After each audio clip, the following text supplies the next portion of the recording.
औज़ुबिल्लाहिमिनश्शैतानिर्रजीम बिस्मिल्लाहिर्रहमानिर्रहीम। अस्सलाम वालेकुम दोस्तों, आप देख रहे हैं मैं और आप।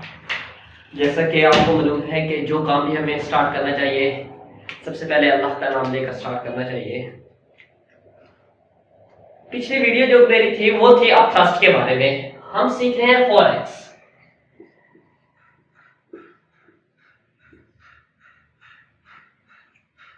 लोग ना फॉरेक्स को मुख्तलिफ तरीके से फॉरेक्स के अंदर ट्रेड करते हैं।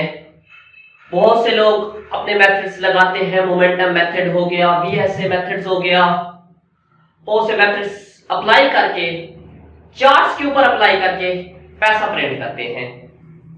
आज हम फंडामेंटल्स, कोरिलेशन और मार्केट सेंटिमेंट्स के बारे में डिस्कस करेंगे। NFP, non farm payroll. NFP ये एक बहुत बड़ी वेबसाइट है, मिसाल के से एक बहुत बड़ी ऑर्गेनाइजेशन है अमेरिका की, FAD, federal reserve of banks. NFP ये ना फंडामेंटल्स को रीड आउट करती है, उसके बाद ना एक सिग्नल देती है कि आया कि इस मुल्क के इकोनॉमिकल हालात क्या है। सबसे पहला फंडामेंटल्स,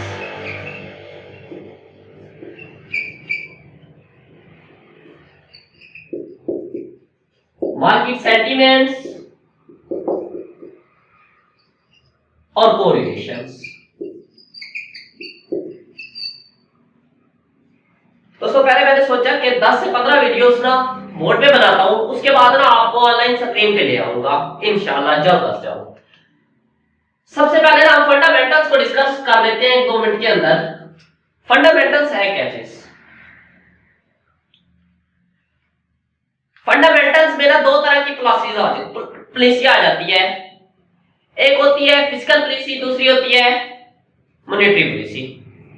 जो फिस्कल पॉलिसी होती है उसके अंदर ना गवर्नमेंट बजट बनाती है और यह देखा जाता है कि उसके अंदर कि जो आने वाला साल है उसके अंदर ना कितना बजट रखा जाए और क्या कुछ किया जाए। दूसरा है,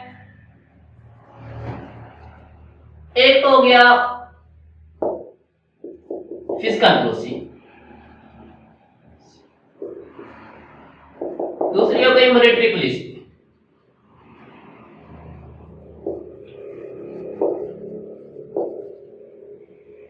फिस्कल पॉलिसी और मॉनेटरी पॉलिसी। फिजिकल पॉलिसी में हमने देखा कि गवर्नमेंट बजट बनाती है और कि हमारे मुल्क के इकोनॉमिकल आने वाले साल में हमारे मुल्क के इकोनॉमिकल हालात क्या है। और जो मॉनेटरी पॉलिसी है ना, मॉनेटरी पॉलिसी को हम एज अ ट्रेडर बहुत ही क्लोज मॉनिटर करते हैं। मॉनेटरी पॉलिसी जो है ये सेंट्रल बैंक बनाता है, हर मुल्क का सेंट्रल बैंक बनाता है। इसमें गवर्नमेंट इन्वॉल्व नहीं होती, इसमें गवर्नमेंट इन्वॉल्व होती है। फिस्कल पॉलिसी में, मॉनेटरी पॉलिसी में गवर्नमेंट इन्वॉल्व नहीं होती। मिसाल के तौर पर हम एक मिसाल ले लेते हैं कि सेंट्रल बैंक ने $1 बिलियन नोट छापे एक साल के अंदर, के आने वाले साल के लिए उसने $1 बिलियन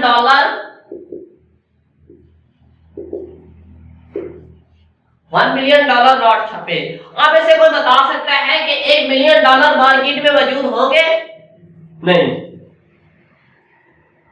कुछ पैसा यहां से होल्डिंग के जरिए, मनी लॉन्ड्रिंग के जरिए चला जाता है, कुछ पैसा जाके बैंकों में डंप हो जाता है, जिसके बदले में बहुत से लोग जो है कि हम अपना कुछ कमा ना सके अपना पैसा सेव कर लेते हैं, अपने घरों में कुछ रख लेते हैं, कुछ मार्केटों में डंप हो जाता है, कुछ बैंकों में डंप हो जाता है। तो ये जो है मॉनेटरी पॉलिसी, सेंट्रल बैंक कैसे मालूम करेगा कि मार्केट में कितने नोट्स मौजूद है?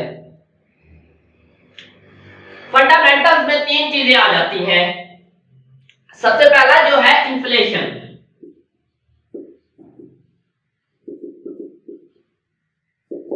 ये इसके पार्ट्स हैं। दूसरा जो है वो है एम्प्लॉयमेंट।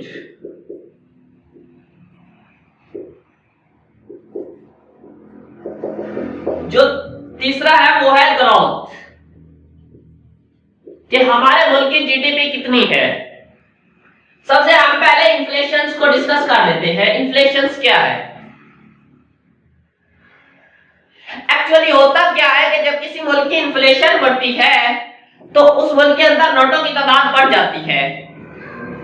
जैसे ही नोटों की तादाद बढ़ती है तो उस मुल्क की करेंसी जो है वो डिवैल्यू हो जाती है और महंगाई मुल्क में बढ़ जाती है। अब सेंट्रल बैंक को मालूम कैसे होगा कि मुल्क में इन्फ्लेशन बढ़ गई है? ये एक बेसिकली आसान सा तरीका है कि जब मुल्क में महंगाई बढ़ेगी तो उसे पता चल जाएगा कि अब हमारे मुल्क में ना इन्फ्लेशन बढ़ गई है।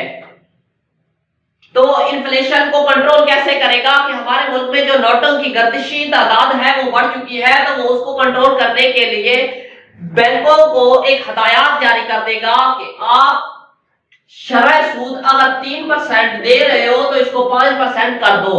जो मार्केटों में पैसा गर्दिश कर रहा है वो बैंकों में आएगा और बैंकों में आके डंप हो जाएगा।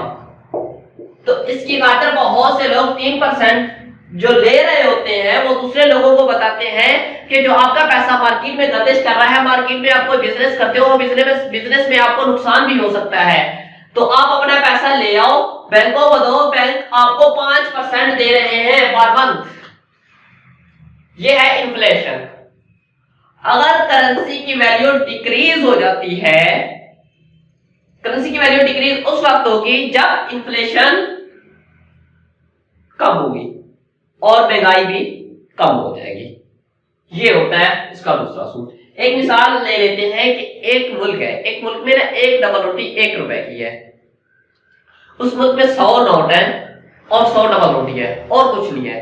फॉर एग्जाम्पल होता क्या है कि एक डबल रोटी 1 रुपए की है, सेंट्रल बैंक ने 100 नोट और छाप दिए, नोट हो गए 200। अब एक डबल रोटी कितने की हुई?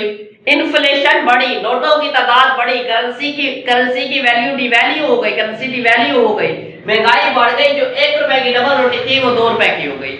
ये फंडामेंटल्स है। फंडामेंटल्स को हम एनालाइज करके चार्ट्स के अंदर बहुत से ऐसे साइन जोड़ते हैं जिससे हम ट्रेड ले सकते हैं। ट्रेड वो 100% ठीक होती है हमारी। वो नॉन फॉर्म पेरोल है जो फंडामेंटल्स को भी देखता है, मार्केट सेंटिमेंट्स को भी देखता है कि रिस्क ऑन है या रिस्क ऑफ है, कोरिलेशंस को भी देखता है कि हमारी ट्रेड हैज में तो नहीं जा रही। कोरिलेशंस क्या होता है कि एक पेयर दूसरे पेयर्स के साथ जोड़ देते हैं। मिसाल के तौर पर यूरो यूएसडीटी, इसको कोरिलेशंस कहेंगे। मार्केट सेंटिमेंट्स में रिस्क ऑन और रिस्क ऑफ का ऑप्शन यूज किया जाता है। मिलते हैं अगली वीडियो में, तब तक के लिए अल्लाह हाफिज।